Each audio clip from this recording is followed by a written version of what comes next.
So we're going to start with an election story only because we were just talking about the election and the results here in the US. And it was just a week ago that a dentist was charged with threatening an election official. This individual in Florida, Dr. Richard Catwell of Tampa, Florida, had kind of had a history of making threats.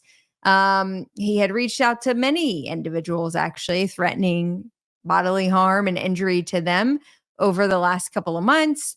And eventually, charges were filed against him, sending more than 100 threats of death and injury, including racially charged messages to 3 people in 2019 and 2020.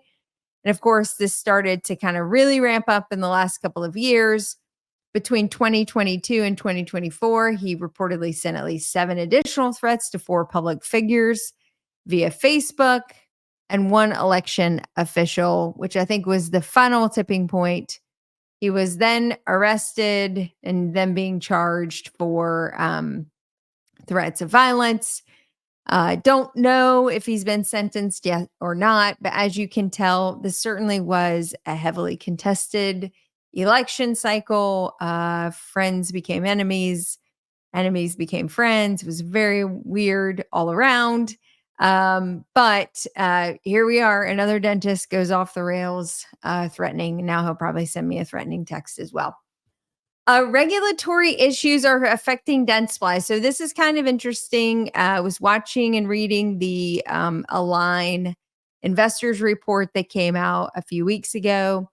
It's always good to kind of listen to these investor calls and get a feel for what's happening in the industry. And Joe Hogan also mentioned sort of a softening of the dental economy in general, not just with Align, but just in consumer demand of dentistry, and that's what they're getting from their clients as well. And so, it's good to sort of stay on pulse. Well, on October 24th, Dentsply has temporarily suspended, or at least voluntarily suspended, their bite aligners and impression program.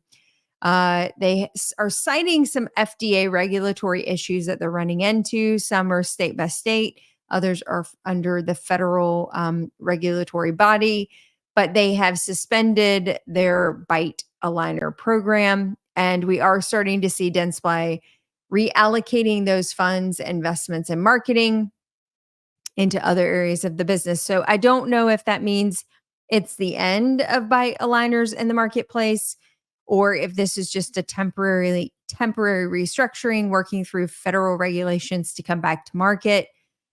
If the Align report is any indication, between the softening of consumer demand of dentistry as well as the increased competition within the clear aligner market, then we may be starting to see a few of these companies experience some of the same struggles and maybe differentiate their portfolio once again. Dentsply is not a small company, so this is certainly a pretty significant decision. It was another scandalous story in the world of dentistry.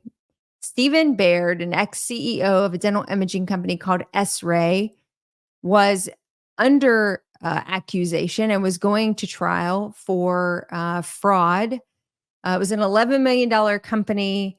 It was supposed to be a technology that would use ultrasound to replace dental radiography. He had a lot of investors. I'm sure many of them were dentists or had some affiliation in the dental field. This was all specific to dental x-ray replacement.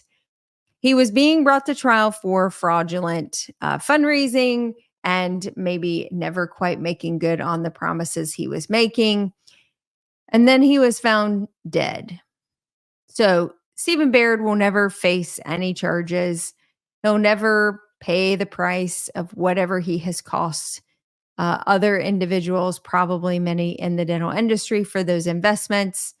So if you did invest in S-Ray, I don't think it's going to work out so well that you're going to be seeing back your funds. Maybe now's the time for Bitcoin. This is not financial advice, just maybe differentiating a bit. And with that, that's the news.